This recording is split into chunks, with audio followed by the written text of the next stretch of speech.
Hi friends, this is my reading wrap up from the second half of August, and it was a great month for the most part. I did have one DNF and there was something on my TBR I really wanted to finish that's going to leak over into September. So you'll see my reactions shortly after I finish reading things. Take care. I just read an unexpected, not on my TBR thriller called The Last Thing He Told Me by Laura Dave. I know this has been talked about quite a bit on BookTube, but I was sick most of last week and I just needed a little something different than what I was reading, something I didn't have to really concentrate on very hard, and this was a good thriller. I liked it. The main lady, she is married to a man who has a teenage daughter, her stepdaughter.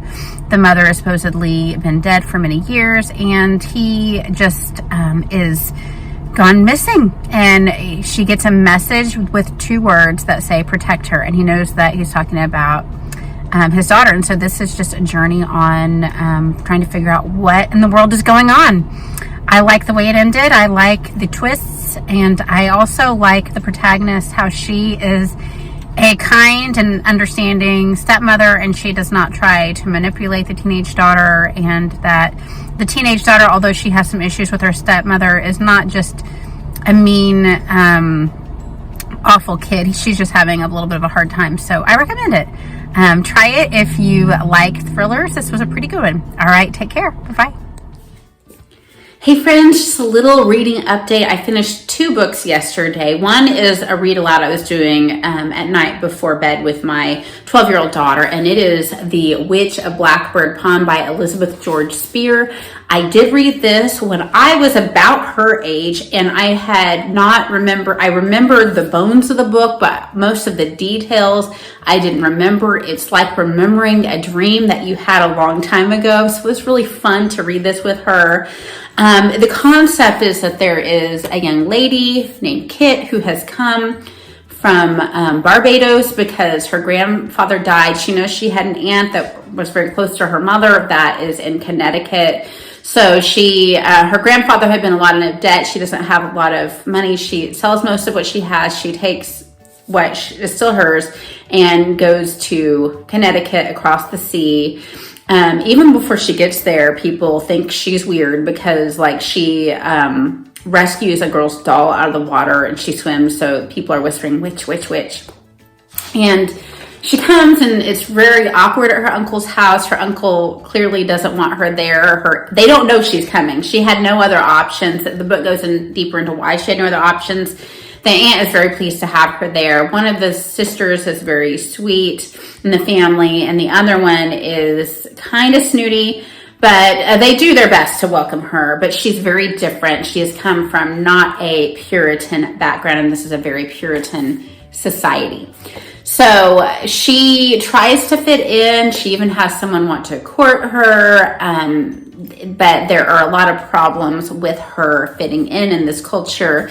She meets this lady that is a Quaker, so obviously her religion is very different from the Puritan religion. And as much as we say that, the Puritans came for religious freedom, they did, but they did sometimes kind of treat people outside of their religion as outcasts. And Hannah, this lady that lives off Blackbird Pond, is a Quaker, and people do say that she is a witch. So against her family's wishes, Kit becomes friends with Hannah. She also has a friend that she'd made on the boat that is friends with Hannah, and there ends up being a child who's very lonely who becomes friends with Hannah, and problems develop and things come to a head eventually. And I think it is a really good book for anyone to read. I think adults would enjoy it. I believe that this is good for upper elementary, middle school, and high school age children. And the book that I read for myself that I finished, I had just so many thrillers. I'm supposed to be reading Assassin's Quest right now. I have that for longer from the library. So I had books that I've had on hold that were thrillers come up. So I've been kind of reading a couple thrillers. I already gave my review of Last Thing He Told Me. I hopped on the bandwagon and just read Riley Sager's The House Across the Lake.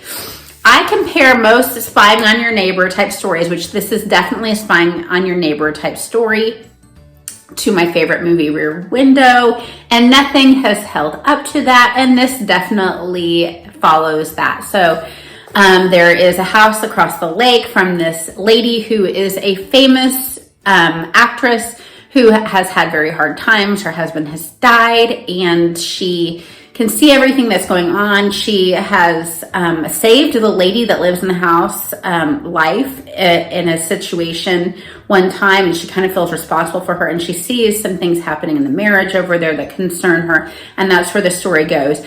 I've heard most people say that what they don't like is the twists. Those are the only things I did like. I liked the twists. I did not like the characters very much. I did not like the spying on your neighbor's plot. Just like I said, it's not Rear Window. I compare everything to that. So if you do like spy on your neighbor type stories, watch Rear Window by Alfred Hitchcock. It has Jimmy Stewart and Grace Kelly in it. And see if you agree with me. Anyway, I am glad that I read it, though. I did enjoy the twist, and so I think it's worth a read for sure. And I definitely think this is a book, just the themes that talk about differences, and we still care for people that don't have the same beliefs as us.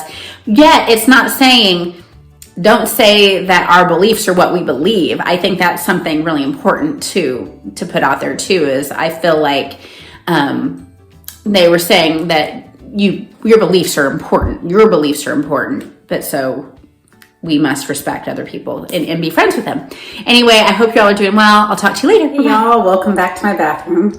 I just DNF'd The Paris Apartment by Lucy Foley. I realized that this is an outlier type situation, that most people really have enjoyed this thriller. I had a bunch of thrillers come available at the same time that I've had to hold on for a really long time. I hadn't had any thrillers planned for this month, but they all came available and I had them on hold.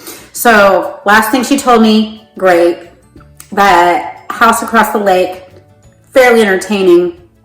This one, The Paris Apartment by Lucy Foley, started out pretty strong. I liked it. I was somewhat interested in the characters, had a great twist relatively early on, and then about 100 pages from the end of the book, I'm like, I do not want to read another second of this book. I don't care about a single character. I don't care what any twists happen, and I don't really care at all. So I figured if I was feeling that way about it, I might as well just DNF it. And I think what it was everybody is either morally corrupt or very morally ambiguous. Like no one seemed to have like a good moral compass at all. And I feel like there has to be someone that has at least a little bit of a moral compass to keep things going. There has to be evil in thrillers. If there isn't evil, it's going to be boring. But oh my gosh, it's like all these people were so awful. I didn't want to root for anybody. I mean, the sister in the story, so it's about like a sister has to, like, she's in some trouble in England, so she has to go stay with her brother in Paris. And the apartment that he's at there's people are weird. There's got issues. He obviously came to some trouble. She gets there and he's not there. And you're kind of rooting for the sister because she's had a hard life, but even though she's made some bad choices. But I just got to the point where I didn't care. So I know I'm an outlier. I know a lot of people really love this book, but I couldn't read another second of it. And I looked online for the spoilers to find out what happened, and I wasn't impressed. So I'm glad I didn't finish it, even though I know that a lot of you loved it. I'm so sorry if this was your favorite thriller ever. I just couldn't do it anymore. All right, have a great day. Bye-bye. Hi, everyone. I just finished The Tenant of Wildfell Hall by Bronte, and I really enjoyed it. I actually did this one as an audiobook, which is wonderful because it's all in either letter or journal formatting. The main male protagonist, he is writing a letter to his friend about events that have transpired. There's been a mysterious widow moved into Wildfell Hall, and he's trying to figure out his story. He starts to dislike her at first, starts having some feelings for her, and then midway through the story, we get perspective from this widow. Her name is Helen, who tells us that her history, and we find out what's happened to Helen and why she is the way she is, and she has a young son that she's very overprotective of, and why that is. So I really enjoyed it. I do think that since it is so much letter writing in older vernacular, you know, from the 1800s, it is really good to do it on audiobook. There was a male that did Gilbert, the male protagonist, letter writing, voiceover, and then there was a woman who did Helen's journaling voiceover, and I thought that it was well done as an audiobook. So I definitely think if you're kind of thinking, oh, I might need to see if I like this, and you're not much of a classics person, I do like classics, but I think sometimes audiobooks can help with some of these, especially if maybe you read along and listen. But I really enjoyed it. I think it's a great classic, and I recommend it. All right, I hope everyone's doing well. I'll see you in the next clip. Bye-bye. Hi, friends. I hope you're doing well. I finished book 4 in the Wingfeather Saga, which is the conclusion. It's bittersweet. It's a story of redemption, sacrifice, rebirth, renewal. It shows children that fiction is not just for entertainment. It is unreal, and the epilogue leaves things rather open, but I am going to take it that there is a happy ending to the story. I can't say much more because I don't want to spoil it, but watch out for young children. I think this is a story that young children may be scared by, but my 7-year-old wasn't scared. He's not a very sensitive child, though. My 10-year-old did okay with it. He's my most sensitive. It took him about a day to process it. And then we talked about it later. And my 12-year-old, she's starting to pick up on things in books that are kind of allegorical. So, yeah. Gosh, the Wingfeather song, Andrew Peterson, you know, he's also a songwriter, and I started thinking about the lyrics of some of his songs while I was reading some of the things that were happening in this book, and the words of the song just came in my mind because I could see where he was correlating it. So give it a try. All right, take care. Hi there. I'm in the Sprouts parking lot on a rainy Oklahoma day. My hair is something interesting because I just taught a class where I was doing some abs laying on the ground.